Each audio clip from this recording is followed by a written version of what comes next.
All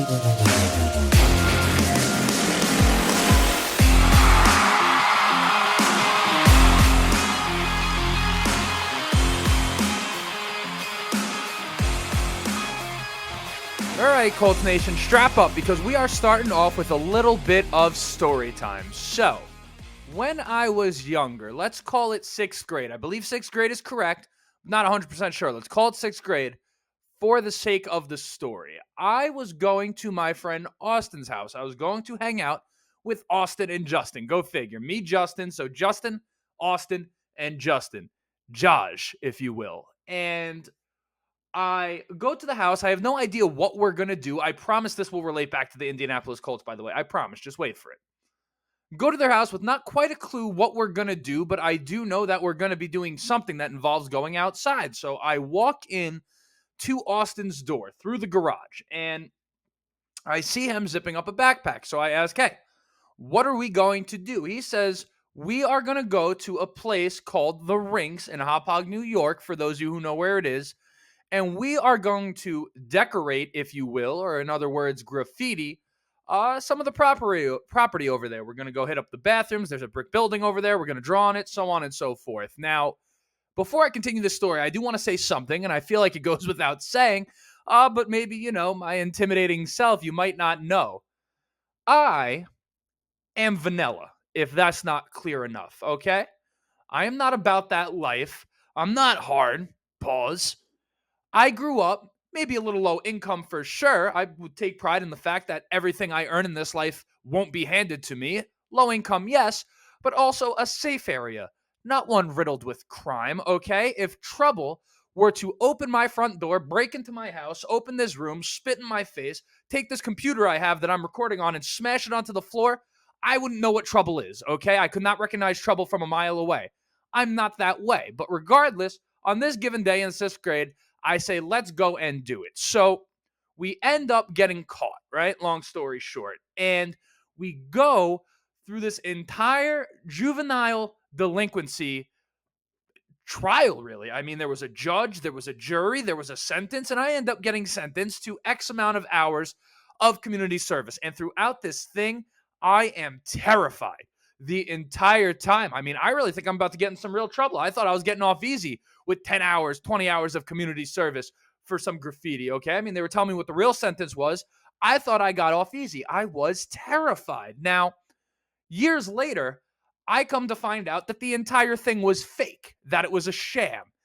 And, while on some levels that did disappoint me a little bit because I really thought I had an experience there, and I guess I did, I do understand why I was not told that it was fake as I was going through it. And these reasons are pretty obvious, right? Because if I had known it was fake going into this experience, I would have felt differently about it. I would have maybe acted differently. My emotions would have been different. They could have done the same performance with the same level of effectiveness, with the same people. They could have brought me through this entire trial sequence. But just knowing that it was fake would have emotionally changed how I was going into that game. Now, as to how this relates to the Colts, for those of you who don't know, I had gone away this weekend. Now, I have been watching every Colts game every single week for Lord knows how long, live. I do not miss them, period. This was one of the first times, given I was away on vacation at a music festival, that I did, for the most part, miss the game live in action. Now, I was able to keep up on my phone as possible. I had Sunday Ticket. I have the score, all of these things. So I was able to keep up as much as I possibly could, perhaps even more than I should have, given I was at an event supposed to be enjoying that. Now, I went back and watched the condensed game after the fact, after having known the result, after knowing the comeback, and all of these things, right? Now, this relates to the story I was just telling, because I'm saying when I looked at the first half of that game, despite the fact that we were down 20-0, when I rewatched this, that didn't quite feel like a beatdown to me, at least in the way I was watching it. Now, my question to you, I suppose, is, am I blinded by the fact that I already knew the way that the game went? Is that why that didn't feel like a beatdown? Or when you were watching, did it not quite feel that way? Because when I was looking at the game, it felt like a game where even though the defense, boom, the alarm, man, I was doing a good job too. But the defense had been putting together what I thought was a pretty solid showing in the first half. I mean, if not for that EJ Speed penalty, and an EJ Speed has been spectacular for us. I don't want to pick on EJ Speed at all, but at the same time, he knows, if I were to ask him, he would know this was a mistake. You're talking about Matt Stafford scrambling on 3rd and 11. He was in no danger of getting that first down. He hits him. That continues the opening drive, ultimately ends up being a touchdown. If not for that drive, you really have one poor defensive drive, which was the second touchdown, and what I think was a decent performance. And then obviously the second half by this defense was spectacular. So when I say that it didn't feel like a beatdown, it was mostly due to the fact that I thought the defense played well and the offense just had to play better. But the offense didn't look atrocious. They just looked a little off. And even though it was 20-0 and on paper it looked like what it looked like, I felt in my rewatching of the game that didn't feel like a blowout. And for me, this was a simple case of just the fact that the offense, particularly Anthony Richardson, just has to be a little bit better. If we're going to praise him when we're doing good, we have to be a little critical when we're doing bad. Now, all of that being said, if what we're seeing in the first half of that game and really throughout the course of this game is the worst of Anthony Richardson, in theory, this guy will continue to get better as he continues to play. The NFL is in for something because they better start taking their shots now. They better start putting them down now because in 2 years' time, no one's going to be talking about it. It'll be a distant memory, but neither here nor there. Another game where he's putting the ball high and just not hitting the guys the way he should. Now, it's very rare you end up in a game that you feel like not only did you lose because of your quarterback, but also you only had a chance because of your quarterback, because what he was able to pull off late in that game was nothing short of heroic. And I would not expect him to crumble under the pressure, given everything we've seen from him in terms of his press conferences, what we hear about his work ethic, and just following the breadcrumbs to where we are right now. Anthony Richardson, I'm not surprised that he would perform that well when it got, to clutch time. But at the same time, I mean, it was something else to see. I mean, that was an awesome, awesome second half by the Indianapolis Colts, win or lose. I mean, that was a team effort. And despite the fact that nobody at all thought that we had any chance this season, we now go into the next 2 weeks and perhaps the most important stretch of the season. By the end of week 6 of the NFL season, we'll have played 2/3 of, or in other words, 4 out of our 6 divisional games. And even though everyone is 2-2 right now, these next 2 weeks for the Indianapolis Colts have massive implications on the rest of this season. And one thing I know about this Colts team right now is that they're a gritty bunch, they're a resilient bunch, and they're not going to roll over. And that's what we've seen so far. So I suppose that was my game reaction. But this week, there's a lot going on, and there's a lot that I missed. There's a lot of Colts news right now, and I'm kind of a little bit behind due to the vacation. So I'm hoping I can kind of try to encapsulate all of it in this one video right here. So we're going to be talking about Jonathan Taylor, the Dallis Flowers injury, and a little bit of what we're going on now with Shaq Leonard and some of the snap count issues and things of that nature. Is that a big deal? So we're going to get into all of it. But before we do, 8 minutes in, I have to introduce myself. My name is Justin. This right here is the Ride in the Bench Colts cast. As always, if you are enjoying this video, or perhaps you end up enjoying it in a few minutes, go ahead, shoot the video a like. It's going to help me get out to as many people as humanly possible.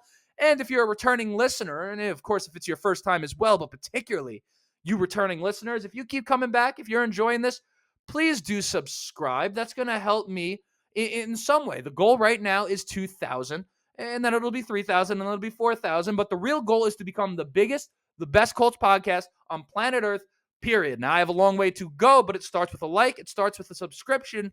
But most importantly, for your sake, just enjoy the video. And without further ado, let's get into it. So we're going to start with Jonathan Taylor because, well, hell, how can we not? I mean, we've been waiting for this moment for quite a period of time. Now, it seems, as per Shane Steichen, that Jonathan Taylor will be playing this week. I didn't just break news to you. I suppose I'm just doing a little segue here. And I did from the second they asked for a trade.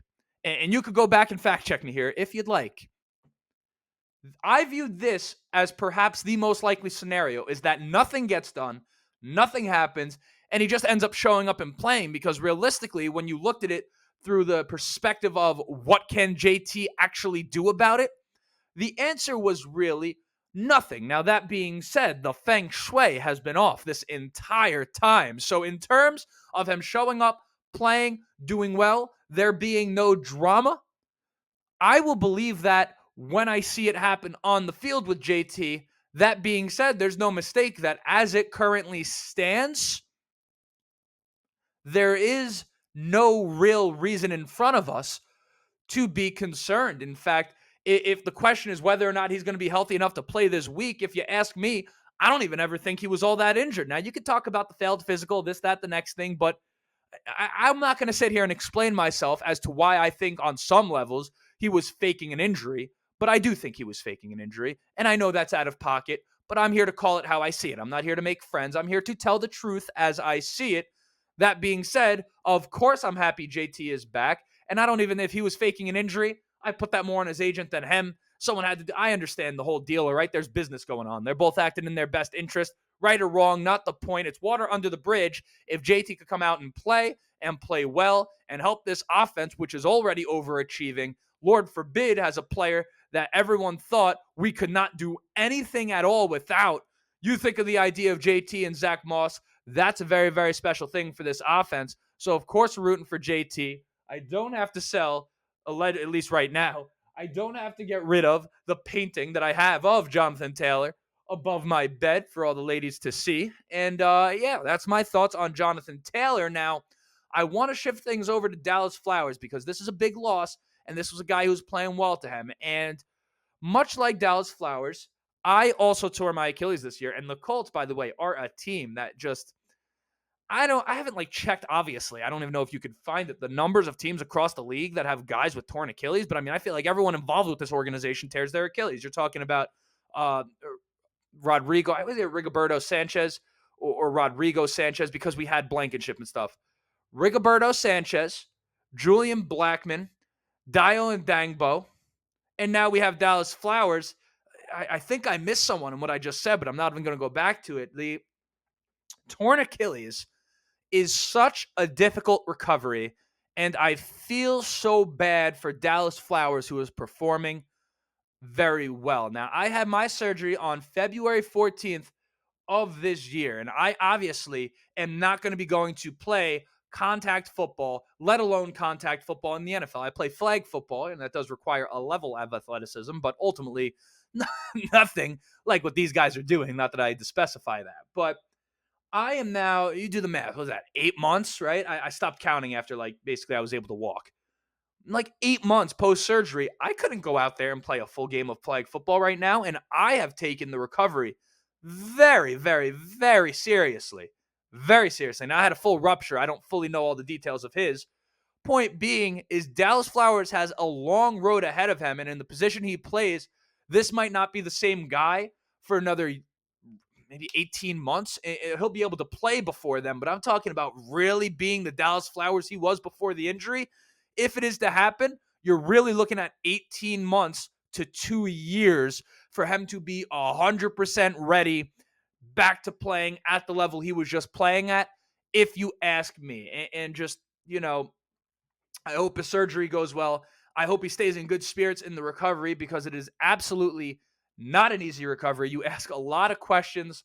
I know why was the biggest question I had asked, and ultimately, I was able to make peace with that and figure out why it was. The man upstairs always has a plan, and things do happen for a reason.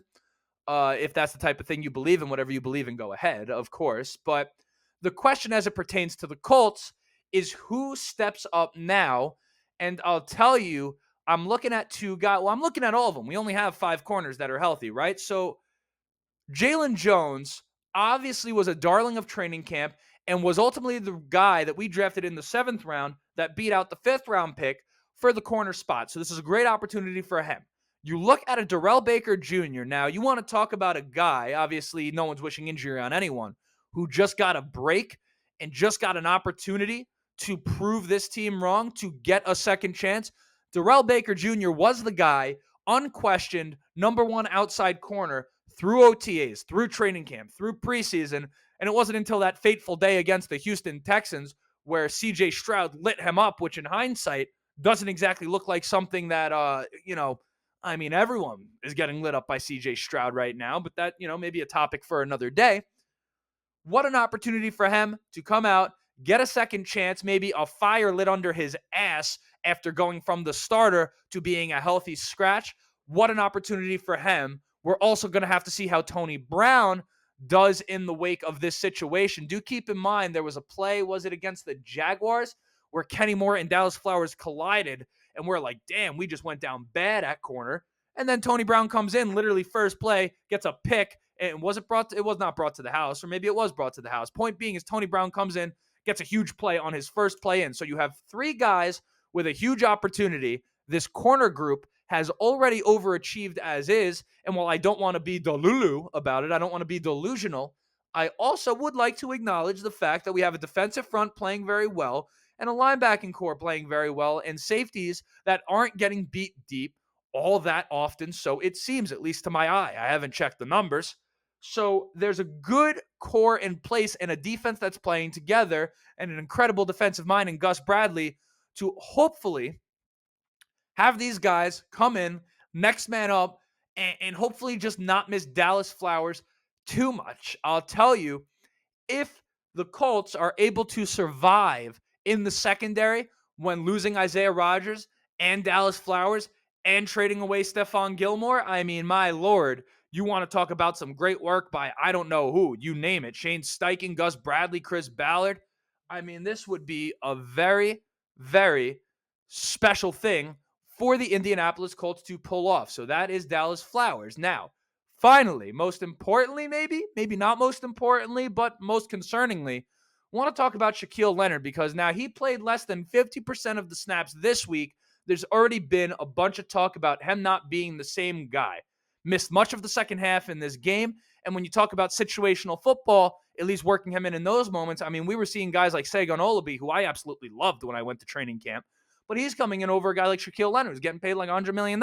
So the question is this a big deal? And the answer is, it might just be. It might not be, but it might just be. When you think about what the narrative was coming into the season on Shaq Leonard, think back to Jim Irsay on the Pat McAfee show when he was asked, and this is a long, long while ago at this point, at least in football time, in terms of this year. He was asked about the injury status of Jonathan Taylor and Shaq Leonard. He was pretty clear in saying he expected JT to be playing. He was like all healed up, healthy, ready to go. Do you guys remember this? And now we see what's happened with JT. Shaq Leonard, on the other hand, he was not so clear about, and it ended up flipping around where JT was the one who, quote unquote, wasn't ready. And Shaq Leonard ended up being in a spot where he was ready for the season. So some could argue that the sheer fact that he was playing to start this year, if you look back to the context some months ago, is pretty surprising as is. Some would say he was maybe even ahead of what the expected schedule might be, at least our pessimistic schedule, because we are just so scarred by these types of situations in Indianapolis.